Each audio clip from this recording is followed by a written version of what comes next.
Okay, Hi guys. guys! Ayan, nandito tayo Ayan. sa SMDC Breeze. We are on the 30th floor. Pakita ko sa inyo, ayan. Maganda dito guys, mag-staycation. Let us open the door. Ayan, complete na po. May rice cooker, may kitchen, may microwave. Kompleto po sila dito guys. Mayroon po silang initan. Mayroon na ring ref. Ayan. Tapos merong CR. Ang CR nila ay merong washing machine. So, di na natin bubuksan. Mag-vlog, ha? Ayan guys, Ganda. at may makikita tayo na kasama dyan na nagpapaganda. Mayroon kaming makeup artist sa loob ng unit. At the same time, ayan po ay ayan yung vlogger.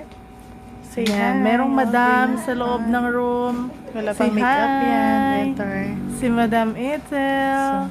So guys, makulimlim po yung araw na ito at sobrang dilim kasi may bagyo. Pero, ayan, pakita ko po yung view ng unit doon sa 30th floor.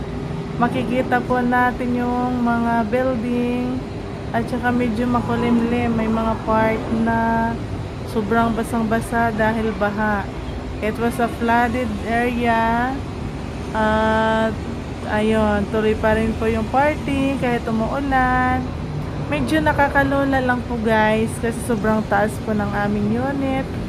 Pero kung mag-staycation kayo dito ay napakaganda at murang-mura po. Sulit naman po kami dito at ang sarap. Tahimik yung room, malamig, ayan. Medyo may kaguluhan onti at tuloy pa rin ang pagpapaganda namin. Pinakita ko lang po Maganda sa rin inyo may guys. unit ng ganito, no? Ayan, parang gusto ko pong bumalik dito. Ha? At yan ang aking kasama. Yan, may study table, tapos mini sala.